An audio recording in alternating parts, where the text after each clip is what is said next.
something that I've been, along this process, I'd been spiritually convicted of along the way, and I just never took it seriously until recently, was,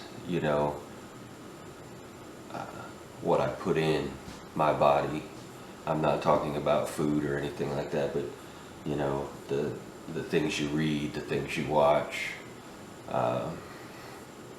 And I'm really trying to move myself away from a lot of the things that, put nonsense in my mind, cloud the things that I want in there.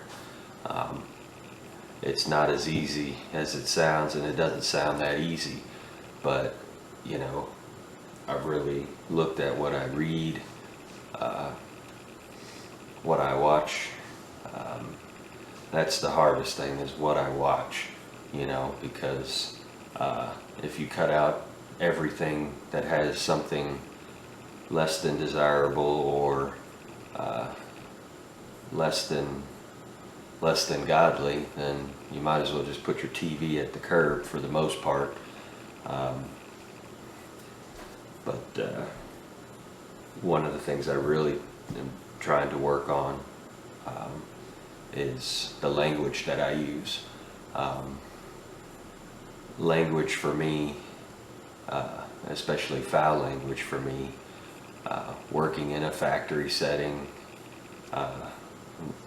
not that that's an excuse, but it's definitely makes it harder. But I'm trying not to use certain language.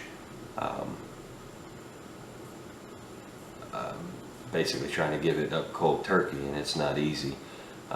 I still slip up every now and again, but when I used to use curse words as, not even as words, more like just like a comma, a punctuation, it was just part of every sentence, and it just,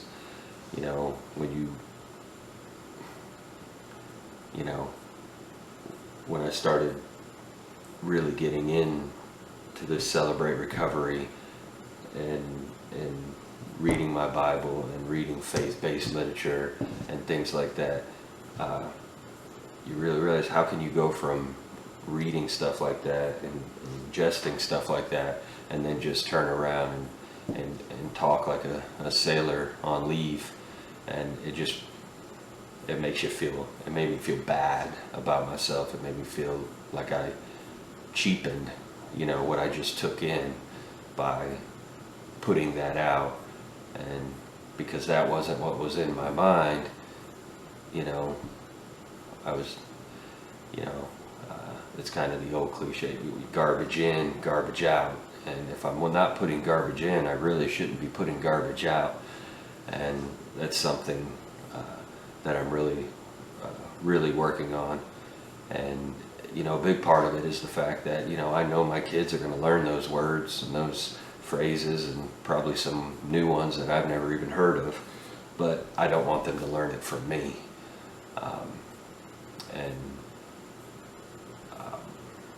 So although my wife teases me sometimes, I really get on to her too, trying to remove those things from our life. Tried to express to her that I know that they're going to learn them, but they don't need to learn them from us. And, part of this process of becoming, a godly man and, walking the walk I need to walk is,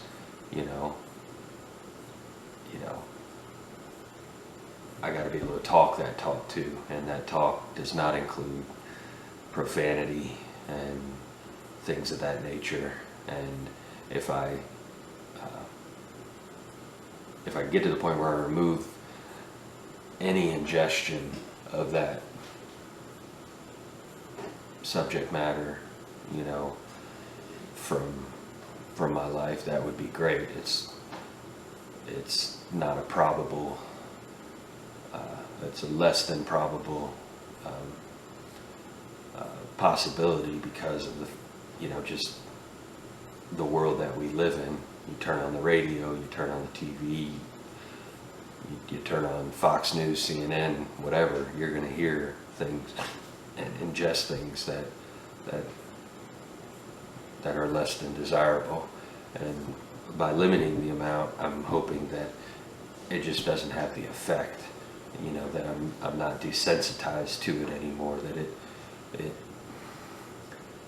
that it would bother me, and then I would notice it, and then I would just remind myself that although I hear it, that's not something that I would choose to express myself. And although it's hard, I am getting better at it, and that's a big thing that I'm working on, is filling my mind with positivity, with the idea that the more positive I take in, the more positive I can put out. And